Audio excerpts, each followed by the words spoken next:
Spark something uncommon this holiday with just the right gift from Uncommon Goods. The busy holiday season is here, and Uncommon Goods makes it less stressful with incredible hand-picked gifts for everyone on your list, all in one spot. Gifts to spark joy, wonder, delight, and that's exactly what I wanted feeling.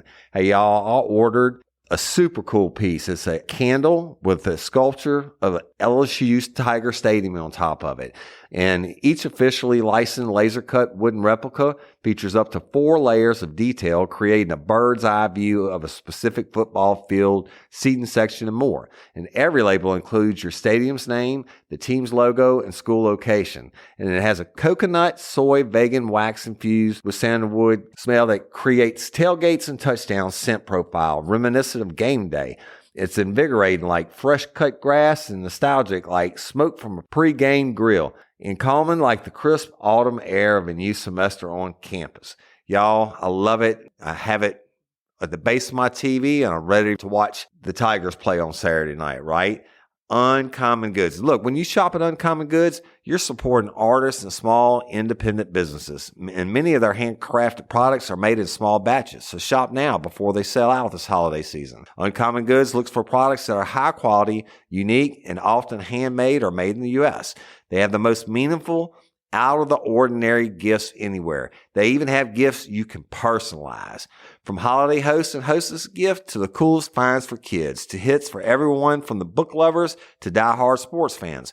Uncommon Goods has something for everyone, not the same old selections you can just find anywhere. And with every purchase you make at Uncommon Goods, they give $1 to a nonprofit partner of your choice.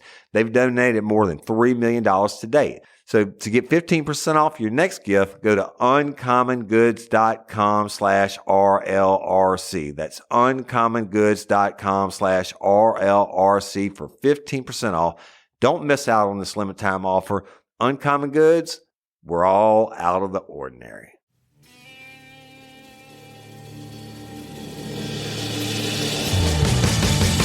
You have the right to remain silent. Anything you say can and will be used against you in a court of law. You have a right to an attorney prior to and during any question. If you can't afford one, the court will appoint one for you. Do you understand your rights? When the wolf is at your door, you running's over, that's for sure.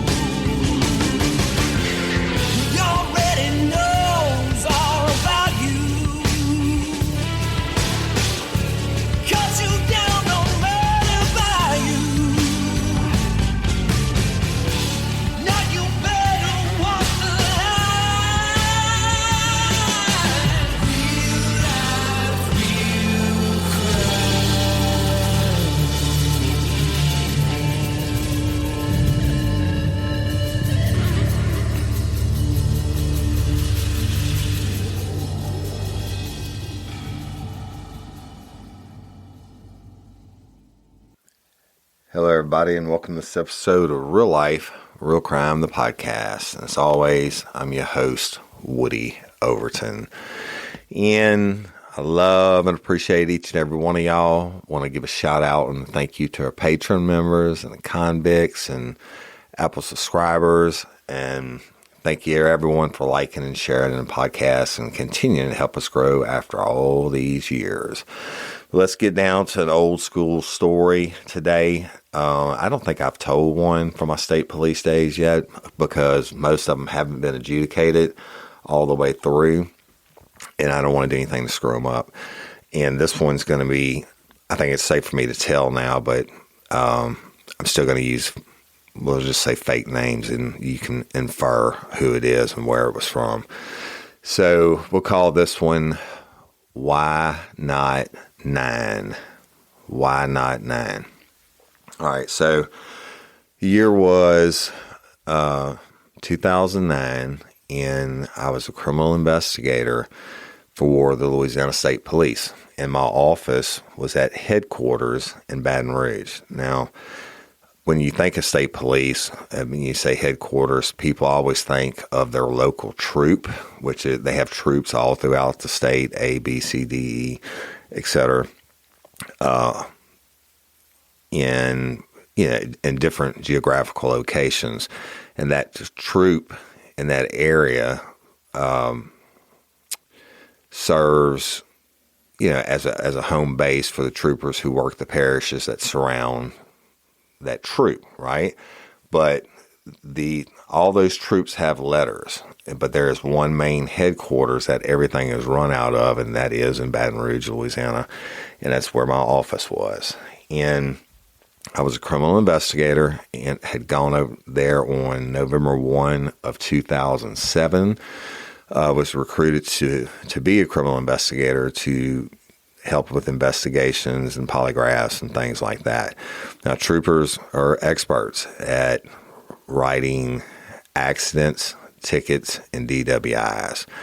But they're not, in the beginning, they're not trained criminal investigators, we'll say. Not saying that they don't have a lot of great investigators, because they do, but they got trained over the years by other investigators, if that makes sense. So I had a big corner office on the second floor of headquarters, just outside of Internal Affairs office, and basically I would do polygraphs, and I would help on investigations when needed with other jurisdictions and things like that. And so we'll go back to 2009, and I got a call from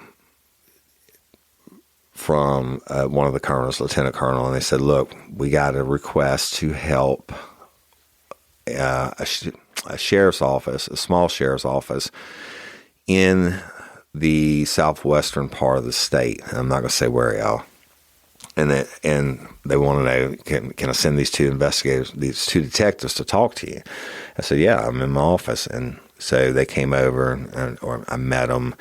They sit down, and these two younger guys. And y'all keep in mind, I'm not throwing shade at all, whatsoever at all, when I tell you the story. I'm just telling the story. And most of these small sheriff's offices in these really rural parishes, they may have like one or two big towns. They certainly didn't have any big cities, if you will.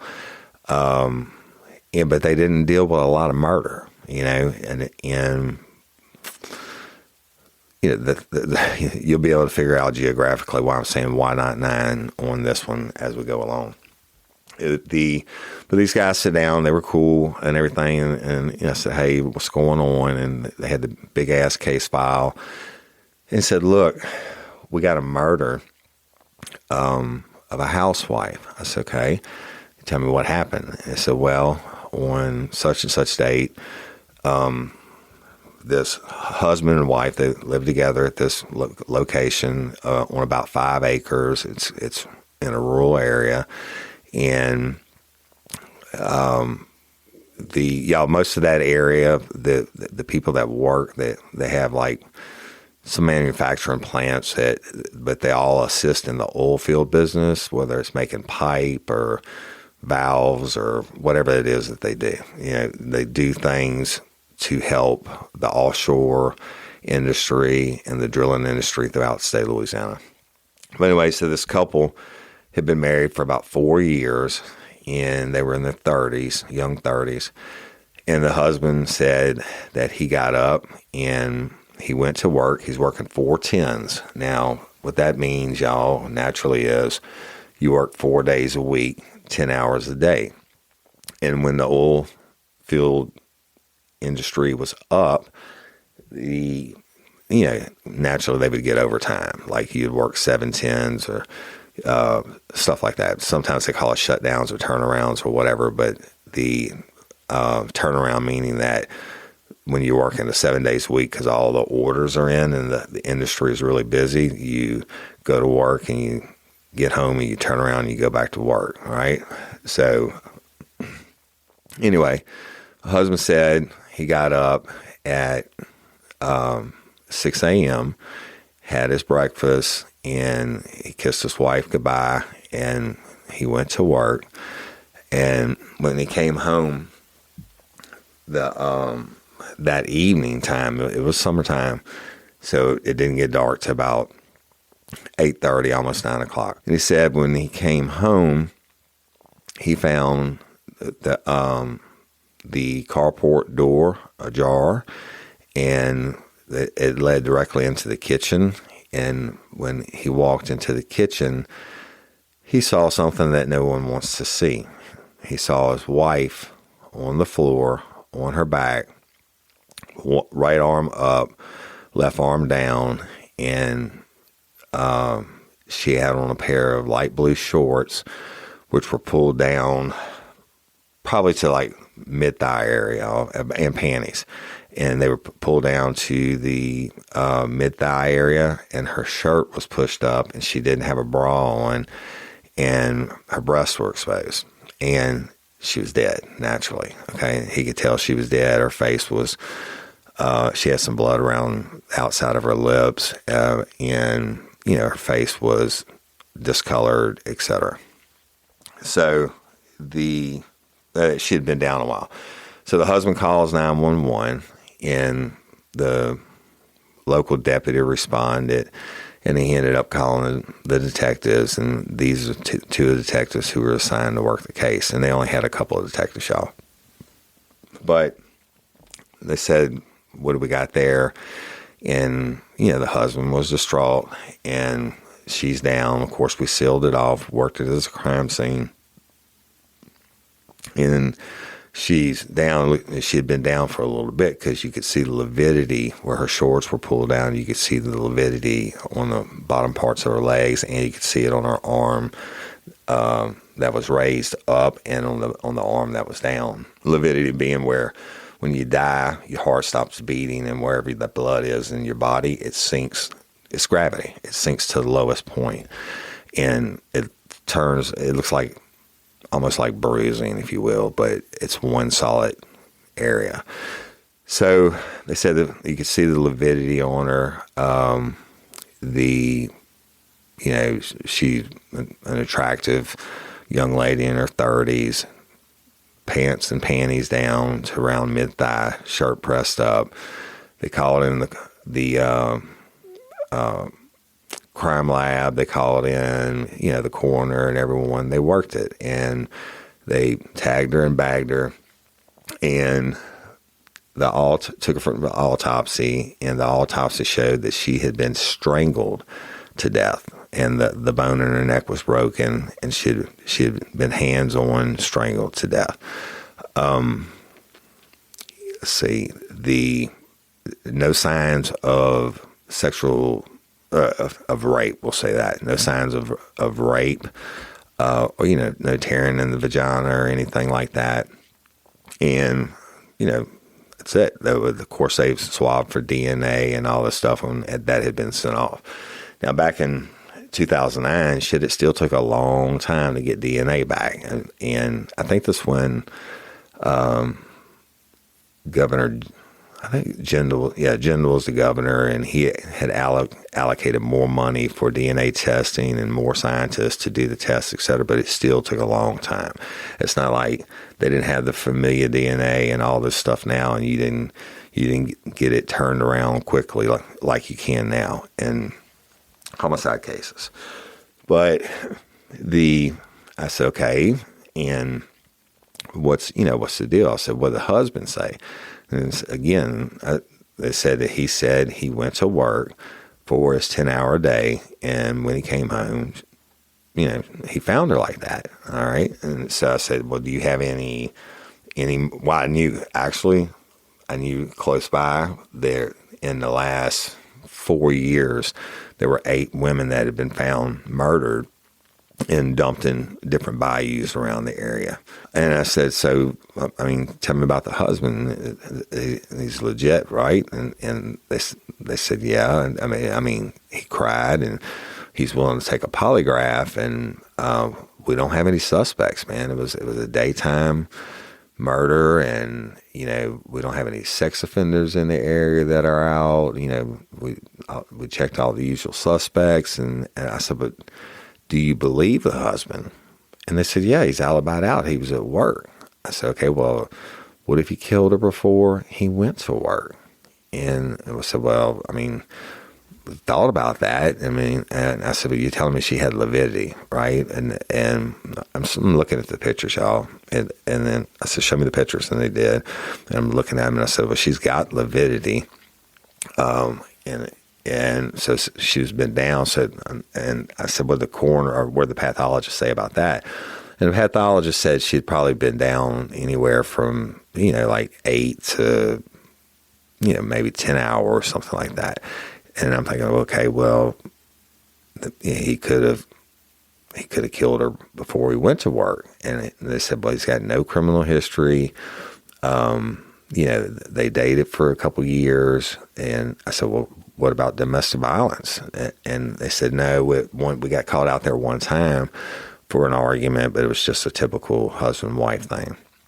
And I'm thinking, well, you don't always know what goes on behind closed doors. And naturally, y'all, I'm looking at it, I'm in fresh eyes and armchair quarterback. And, it's fortunately for me, at this point in my career, these cases weren't fresh for me, meaning they weren't my own.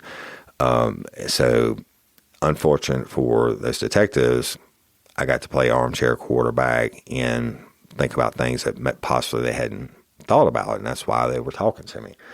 And I said, well, you got to start with the family, right? I said, this house, where is it located? And they showed me on a map, and the aerial maps. I mean, they had done they had done good work, let's say that, for their experience.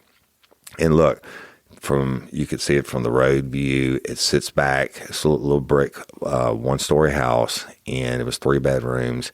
It sits back from the road a little bit. Big trees in the yard, and it's on a highway, on a major state highway. And I'm thinking to myself, the chances of someone just driving by and finding this woman in the middle of the day, or after he leaves for work at 7 o'clock in the morning or whatever, or 6:30, 7 o'clock. I think he had to be at work for 7, but it doesn't matter. I'm thinking the chances of someone just coming along and finding her and doing this, it's just, no stranger danger in my head on this. But I said, look, I'm going to look at it and just, leave me the case file and I'll look at it. And if he's willing to take a polygraph, and they said, yeah, he's willing to take a polygraph and we need to rule him out. I said, all right, let me look at it and I'll call you, tomorrow or the next day and we'll set up polygraph. I said, I'll drive over there, y'all, because it was like 3 hours from Baton Rouge, probably at least. And, it's a ways away. It's close. Let's just say it's a lot closer to Texas than it was Baton Rouge. And I said, let me call you. I said, I will come over and we can do the polygraph. I said, I don't want to do it at his house, and so y'all have an office I can use? And I said, yeah, we got an office. And I said, you think he's gonna lawyer up? And they said, no, why would he? Then we don't think he had anything to do with it. I said, all right, well, I said, what about drugs? I mean, is he a known drug user? And they said, well, he's in the past, we believe he used to smoke crack but he's got a decent job and he's making good money. Working on those 410s, and of course the oil industry had been slow for a little bit, so he hadn't had any turnarounds. And so anyway, long story short, they left, and I started looking at the file, and getting into the pictures told me a lot. All right, on the way that I want to go. Now, whenever I worked a homicide, I always used to say, photograph it like a homicide, meaning you photograph every inch, everything, no matter how irrelevant you think it is. You want everything photographed, because you never know what it is when you can come back with a fresh eye and look at the photographs and find something that you missed when you're on the scene. Because look, when you're on the scene, you fired up, it's a homicide, and, your adrenaline's running and everything else. But when I would photograph a homicide, now of course the crime lab people would take their photographs, etc. But I would always take my own, and I would shoot everything from every angle. It didn't matter what it was. But I'm looking in the photographs, and this home, it must have been like a 1970 something home, probably built during one of the oil booms.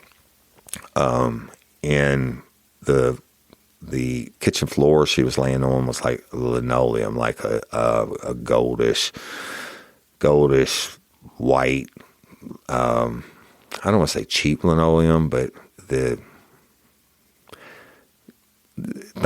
like 1970s linoleum, if that's the right word, flooring, and it's got like this white and gold yellowish pattern, and when I'm looking at her and I'm looking at the body, I didn't see any no damage to her hands, no broken fingernails, and of course some of these photographs I'm looking at are from the autopsy also, but what I did see when I'm looking at her light blue shorts and her white panties pulled down, I saw that her panties and her shorts had soaked through with urine. It appeared to me to be, I assumed it was urine. It was a lot. And I'm thinking, there was no urine on the floor. There's no puddle on the floor. And how if your shorts and your panties are pulled down, okay, when you die, 9 times out of 10, you're going to have bodily fluids that release, whether you defecate yourself or you urinate on yourself. Your body just releases. If you hold anything in, it goes, right? But the problem for me with this was I'm looking at the light blue shorts that you could see were dark in the crotch area from having been wet, and the panties had urine in them, and I'm like, okay, but they were pulled down and there's no urine on the floor in between her vagina and her panties and the shorts, then that tells me that she had the shorts and the panties on at the time of her death, right? Yeah, I mean, there's no other explanation. It's not like she squirted and when she was dead, her shorts were pulled down. She's being attempted to being raped and being choked out, and then her shorts pulled down and her vagina just shoots out a stream of pee. Doesn't work like that. So that told me that the shorts had been pulled down after she was deceased and after she had urinated on herself. So I'm looking at that and I thought, well, they said there was no signs of vagina trauma, to use for lack of a better term. During the autopsy, it didn't appear to be a rape. Well, then why are your shorts pulled down? Why is your shirt up? Why are your nipples exposed? So I'm just looking at everything, and then I go back to his timeline. He went to work, and he's alibied out at work. So I get the phone, and I get the detective back on. I called him. And I said, hey, man, I just got a couple questions for you. I said, he went to work. And they said, yeah. I said, I mean, did you ask him, did he ever leave work? And he was like, no. He said he went to work and we know where he works at. And I said, well, you know what? I said, why don't you don't ask him. Go to his work and see if he ever leaves work during the daytime. Now, I'm still thinking it could happen if he was guilty, it could have happened before work, but the lividity would have been, they said I think it was like 6 to 10 hours. And then 10 hours would have fit if she had been killed, if he was guilty, if she would have been killed ahead of time. The 6-hour part, not so much, right? And so that's an area that had to be answered. I said, go to his work and ask discreetly as you can. And the guy was like, I know the supervisor. I said, well, call that dude and see if he ever leaves work, during the daytime at all, for anything. And they said, okay, we will. And I said, look, schedule them and go ahead and schedule them for like the day after tomorrow, whenever it was, y'all will schedule it. I said, I'll drive down the night before and stay in the town that's closest. And then we'll hit him get him in for like 9 o'clock in the morning. And so that's what we did.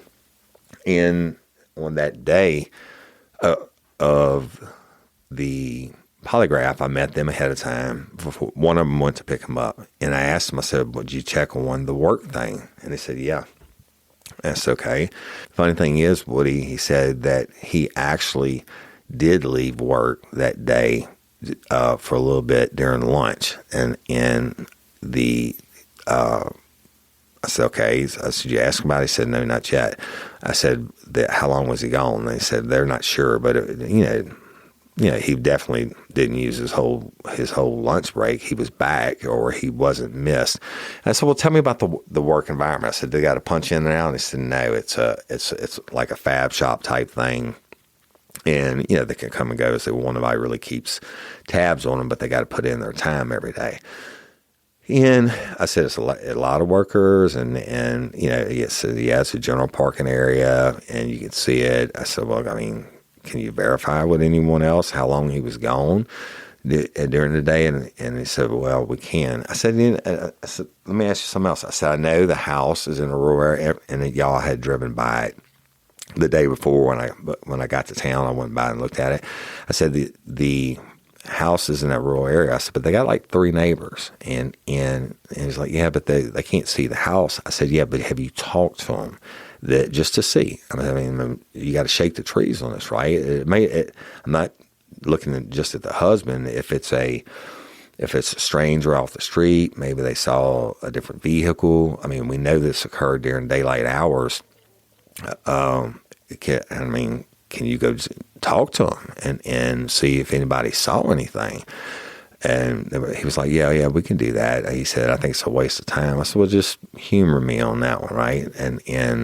And I'll get him in here, and I'll interview him, and I'll polygraph him. We'll see what's up, right? So they brought him in, and I introduced myself, and he's a pretty big dude. He's like, I was like 6'2", and he was about an inch taller than me. Curly black hair, younger guy, was younger than me. Early 30s, but big, strong-fed country boy. And I was like, all right. Anyway, I introduced myself, and I said, look, I advise everybody their rights. I said, you're not under arrest. I said, I understand that you're here voluntarily, right? He said, yeah. He's scared, to say the least, but certainly appeared to be a little bit traumatized and all that. And so I had to work him, right? I had to do, if I was going to get any juice from him, I had to get it. But I had to get on his level, figure out how I was going to play him. And I figured, he's got some grief on him and some sadness, but the fucker's also scared. And I picked that up right away. But there's no other detectives in the room. It's just me. And so I said, look, unfortunately, I'm sorry for your loss. And I hate it that you found your wife like that. And he was like, yeah, and kind of holding his head down, doing some sniffling and stuff. I said, but look, I got to ask you a lot of hard questions today. I said, this is what I do. I work homicides, and Hey, ladies, are you feeling overwhelmed by hormonal changes? Well, you're definitely not alone. There are more than 1,000 hormone disruptors living in our environment right now. It's in your food, your water, the air you breathe, the clothes you wear, your skincare products. They all mess with your hormones. Then there's the natural hormone changes your body goes through: premenopause, menopause. And while it's a natural process, it doesn't mean you have to suffer through it. The good news is you don't have to suffer through it anymore, because now you have Hormone Harmony, a formula made only with herbal ingredients that are shown to reduce hormonal symptoms in women of all ages. Hormone Harmony is not just a hormone support and supplement. It's become a phenomenon. Women can't stop talking about it on social media. A bottle of Hormone Harmony is sold every 24 seconds. And the biggest benefit? Well, my wife says it makes her feel like her own self again. And that's what women mention over and over in the reviews. And there are over 30,000 reviews for Hormone Harmony. And for a limited time, you can get 15% off your entire first order at happymammoth.com. Just use code RLRC at checkout. That's happymammoth.com and use code RLRC for 15% off today. That's happymammoth.com and use code RLRC. Hey y'all, let me tell you about Gobble. All Gobble meal kits are pre-prepped. That means less work for you and less waste in your kitchen.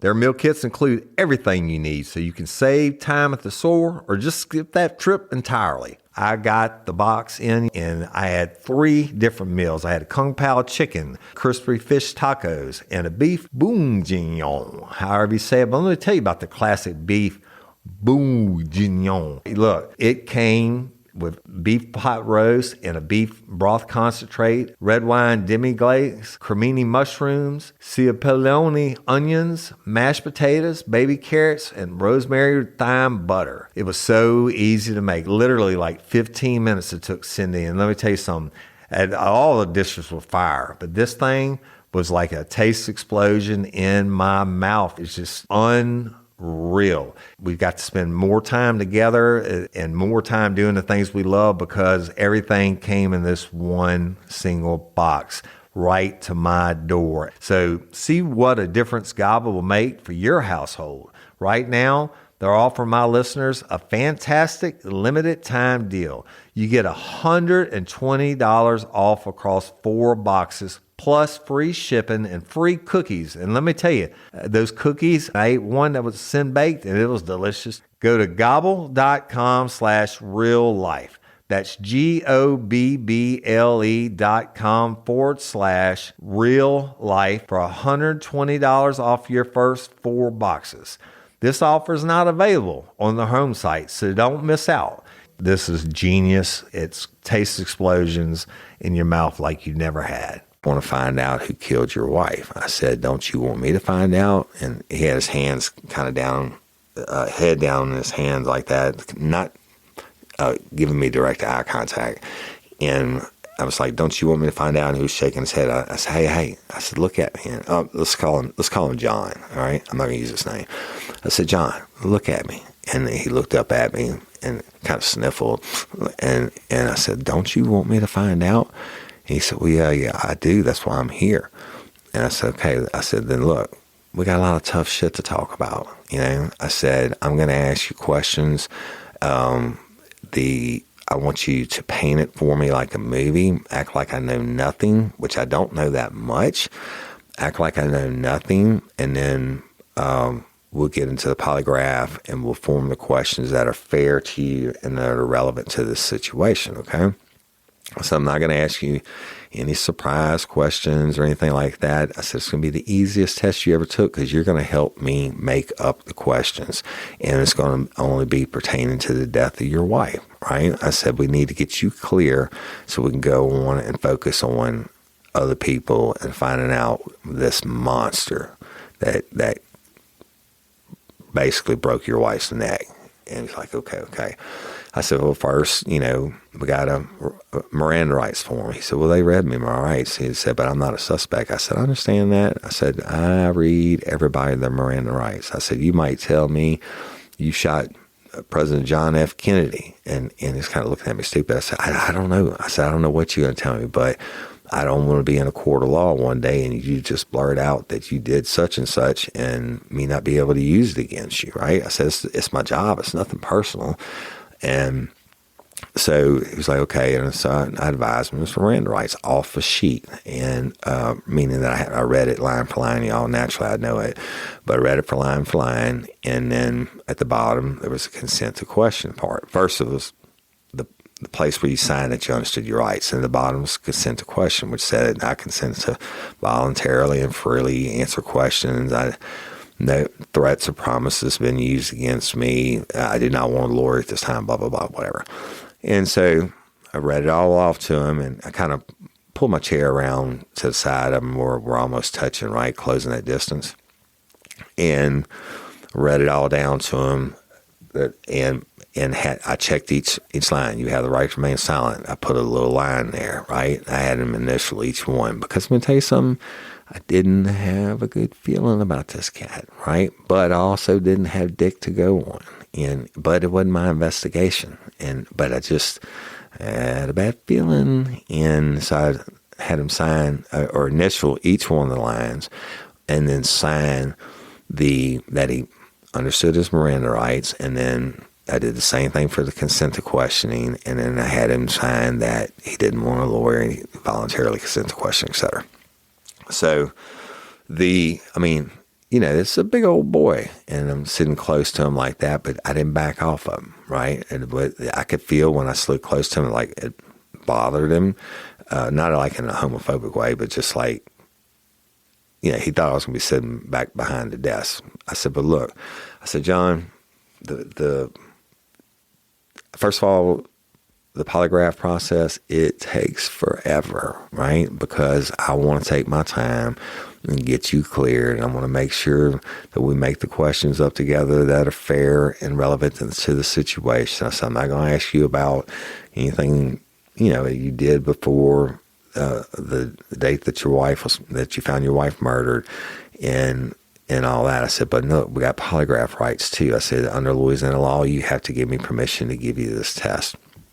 And so I read those to him, and I had him sign that also.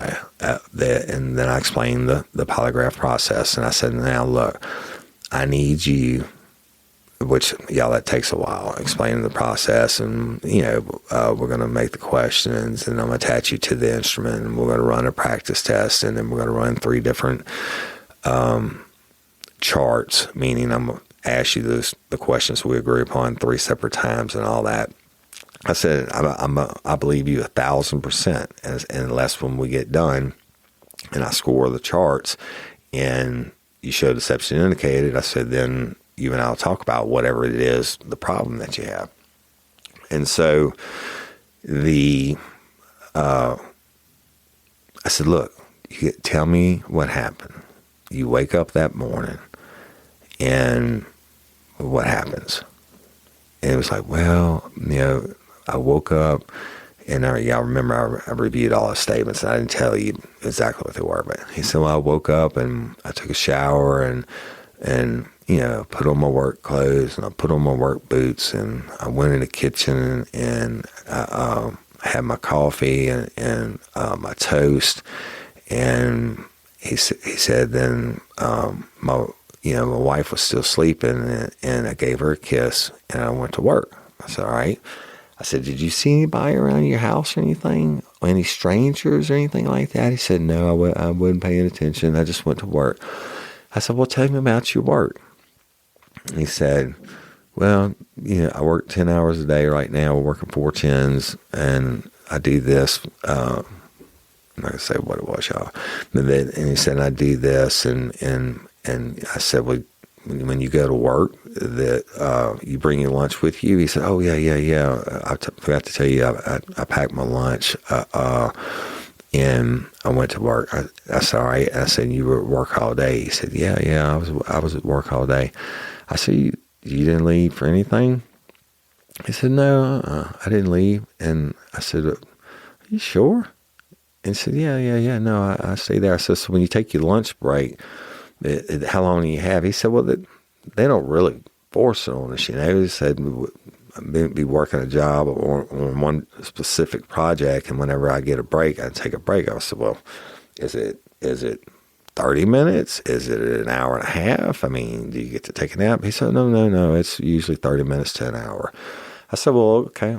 And on this day, now y'all look, I knew I had him because the detective had already talked to the foreman, and they said, yeah, he did leave for a little bit, but he came right back. And so I knew he was lying about that. And I was like, here we go. Let's see what else he's going to lie about. And I said, well, go ahead, tell me. He said, well, and I drove home. I said, when you drove home, did you see any suspicious vehicles or anything like that? No. And he said, and I came in and he put his head back down and I put my arm on his back. I said, it's okay, buddy. You know, you could tell me. They said, and I found her on the floor like that. And I said, well, tell me what that like that means. And he said, well, you didn't see the pictures and stuff? I said, yeah, but maybe you can recall something in your mind that I didn't see. And he said, well, she was on the floor and her shorts were pulled down and her shirt was pushed up and I could just tell she was dead. And she had a little blood around her mouth and her face didn't look right. And her eyes, he said her eyes were open and they were just staring off into space. And I was like, all right. I said, did you check for a pulse? He said, no, I just went and called 911 and the detectives came. I said, okay, well, I said, that's it, right? You didn't. I said, has she been fighting with anybody? He said, no. And I said, it has she been having an affair? I said, look, these are hard questions, but I got to ask him. He said, no, she hadn't been having an affair. And I said, okay. I said, you know what? You want some water or something? I said, man, I'm thirsty. It's thirsty as fuck. Let me go get us some water. He said, okay. And so I leave the interview room and the detectives are watching the closed circuit TV. And I went in there. I said, listen, I said, did you find out any more about his work when he left? And they said, yeah, that he was gone probably 30 or 40 minutes. And I said, the neighbors. And he said, we got somebody checking on it now. And I said, their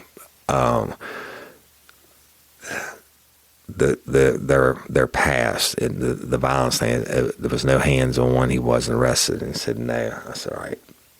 I said, I need to know the work stuff, and I need written statements that he left the work and from as many people as you can get it that day. And I said, I'm going to drag this out before we start the polygraph because I need to put that question in there.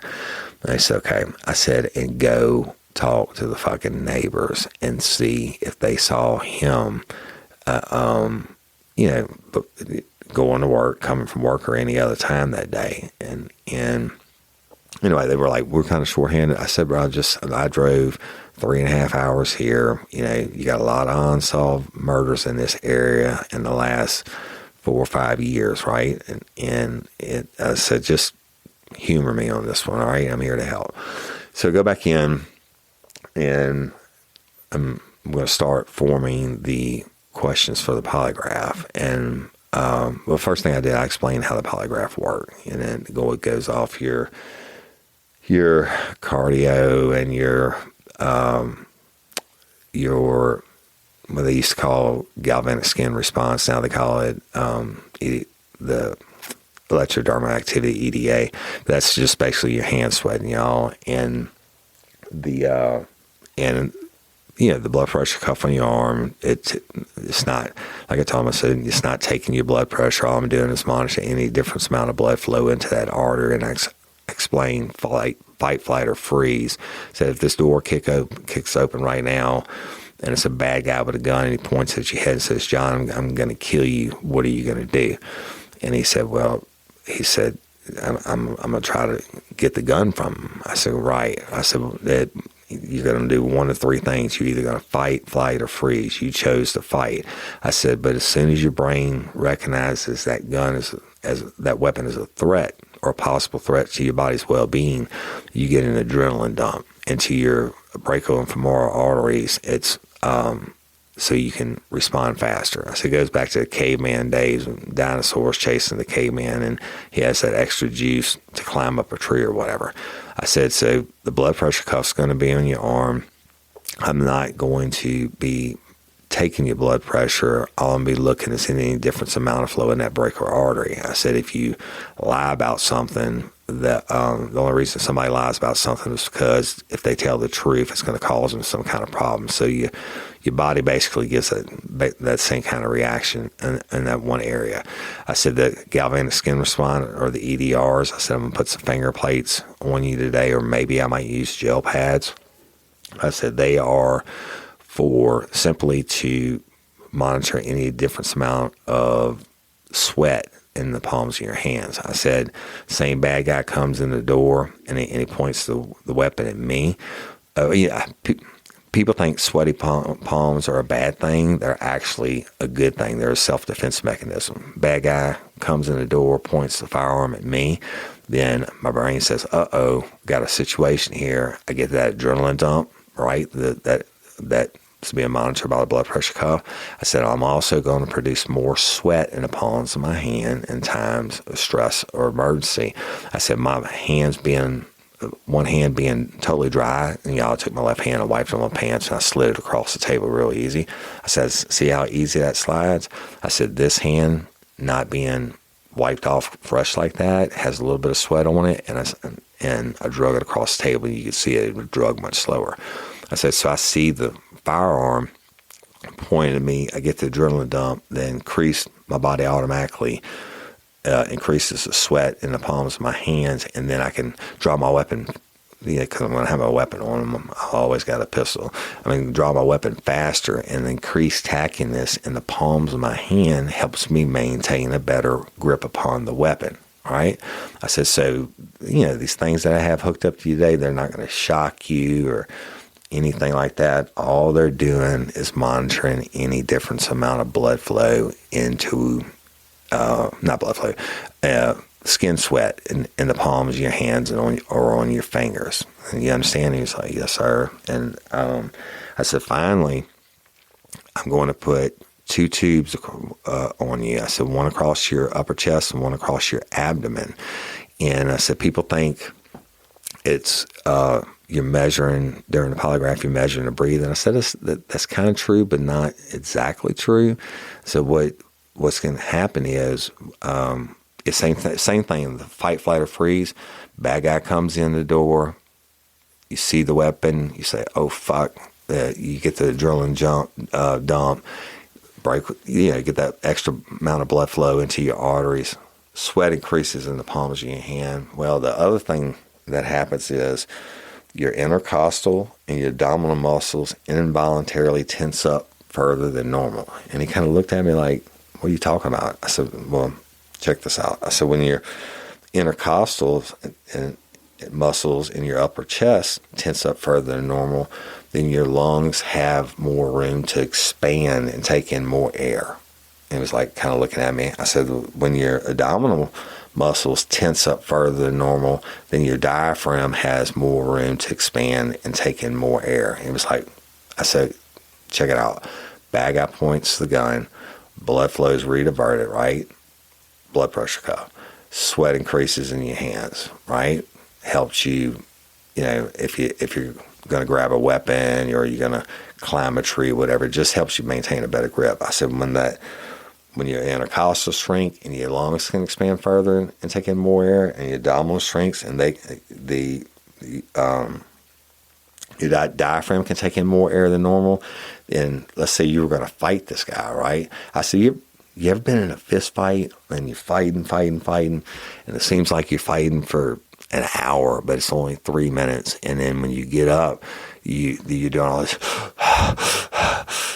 deep breathing, or you run from something when you're scared, and the whole time you're running, but you don't realize you're doing all this heavy deep breathing, right? I said, when you stop and then you realize, and your adrenaline starts to kick back down, you realize you're doing all this heavy breathing. I said, what that happens is during that time, your intercostals shrink up and those lungs can expand further in times of emergency, taking in more air that you don't even realize that you need to run away or to fight this guy. And the same thing on your abdominals shrinking up, that diaphragm can get that more air, right? And because you're juiced to either you're fighting or whatever it is that you're doing, fight, flight, or freeze. I said, so I'm going to put a tube across your upper chest and one across your abdomen, and I'm not going to be measuring your breathing per se. What I'm going to be doing is measuring any difference in that in your intercostal and your abdominal muscles, which involuntarily shrink up to give you more air in times of stress. And again, I tell you, what does this have to do with lie detector, right? And I kind of told you already, but I'm explaining it to you again. that any time that you lie, it's because if you think you tell the truth. Any time a lie has been told since the beginning of time between two people, it's because of one reason. One person asked that other person a question, and that person's brain grabbed hold of that question and said, oh shit, if I don't answer this a certain way, it's going to cause me a problem. I said, no, let me give you an example. A long time ago, I used to be a single dad, and I was putting my daughter down for Christmas Eve, and she was young. She was probably 4 years old, we'll say. And I'm putting her down for Christmas Eve, and I'm getting ready to go, get out all the presents that Santa's bringing, all that shit. And when I'm putting her down, I'm tucking in, we're saying a prayer, and I'm getting ready to leave the room. She looks up and she says, Daddy? I said, what, baby? She said, are you really Santa Claus? And I was like, oh, fuck. And I don't want to tell her I really am Santa Claus and ruin her last Christmas. I said, but guess what happened, John?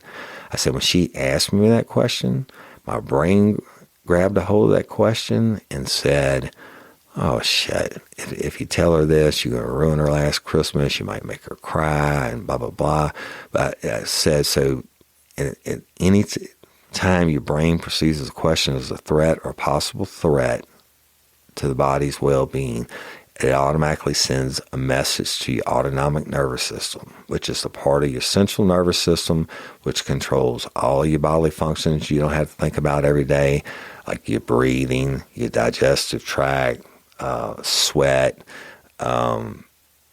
whatever, right? But your autonomic nervous system, or I'll call it the ANS for short, also serves as your body's self-defense mechanism. I said, so when she asked that question, guess what happened? Those same 3 physiological changes I told you I'm going to be testing you on today. She asked me that question, my brain said, oh fuck, and it automatically sends a warning message to the ANS, or the autonomic nervous system. And the autonomic nervous system also acts as your body's self-defense mechanism, and when it gets that warning from the brain to prepare the body for fight, flight, or freeze, it automatically gives you that adrenaline dump of that extra blood flow into your arteries. It increases the sweat in the palms of your hand, and it changes the movement in your abdominal and your upper body, your chest muscles. I said, now the brain doesn't know. Yeah, certainly there's different levels of threat in the question, right? The brain doesn't know. When it sends a message to the ANS doesn't know if it's me having to lie to my daughter about being Santa Claus, or if I'm lying about a murder, right? I said, you're certainly going to get a stronger force the more dangerous the question is to you, isn't it, right? And I said, but it's there, and you can't stop it, and you can't control it. And it says today, when I ask you these questions, if you lie to me, I'm going to be able to tell. I'm going to score the 3 areas that I'm monitoring, and so many points to the positive, you pass it, no deception indicated. So many points to the negative, you fail it, deception indicated. And if there's not enough data to score, you get it inconclusive. And I really don't do inconclusives, but I'll explain that to you before we start the test about countermeasures, etc. All right, y'all. I'm going to stop. I didn't mean to go this long. I'm going to stop this episode right now. We'll continue it next week. And the episode is Why Not 9? Stick with it. I haven't done a state police story before. Let's think about this one and some more old school stories. And I'm going to tell you what happened in this case. And it won't be longer than 2 parts. I hope not. I've got a lot of requests over the years, and from lifers to work the Jennings 8 case. And if you know about it, I mean, there's been documentaries and everything else about it, and I've never have done anything on it because I actually have direct knowledge in that case, and I'm not going to do anything to screw it up. But remember, this case is called Why Not 9? In So thank you for tuning in and listening. Patreon convicts, Apple subscribers, you are getting another bonus episode before the end of March. I love all you lifers. Go check out our crew page on Facebook. I think it's got like 42,200 something members, but more importantly, go to the App Store and download the Real Life, Real Crime Community app for free. It's got everything, all the episodes of Real Life, Real Crime. It's got forums and group chats, and I go in there every day and I answer it first before I go answer 6 or 7 Facebook pages and all the other social media that I have. Still got things coming up, people. I want to give a shout out to LOPA. Well, I always do, right? But the LOPA and the Louisiana Coroner Association for having me speak at LOPA headquarters last Friday. It was amazing to get to see Roy and the 2 Christians from Parish Forensics and Louisiana Pet Crematory. I also got to see my good buddy Joe Harrell, who's assistant coroner for Livingston Parish. I hadn't seen him in probably 20 years. And he and I cut our teeth together on go back and listen to like Pants on the Ground and different episodes like that. And he's getting ready to retire next week. So congratulations, Joe. Well deserved, bro. And I got to meet a lot of great lifers, and y'all know who you are. I love and appreciate every one of you. Next week, I'm going to be speaking in Bossier at the Louisiana Probation and Parole Association conference, keynote speaker there. And I'm also going to be judging a cook-off form of there. I think it's the Iron Chef, something or another. So that's it. Louisiana Organ Procurement Agency, man, what a great bunch of people, y'all. It's a nonprofit. They save lives every day. They work with the Coroner Association and everybody else, and they take care of these families even after their loved ones have passed and become heroes and been organ donors. You don't have to be from Louisiana to sign up to be an organ donor. You can be from a lifer from Colorado, and just go to LOPA.org, take 2 minutes, fill it out, become a hero, give the gift of life and sight and all that great stuff. And I'm Woody Overton, your host of Real Life, Real Crime, the podcast. And until next time or ever, don't let me catch you down on Murder Bayou. Peace.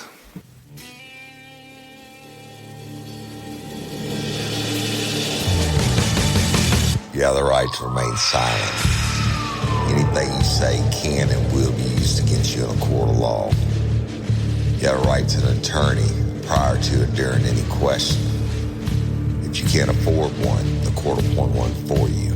Do you understand your rights? When the wolf is at your door.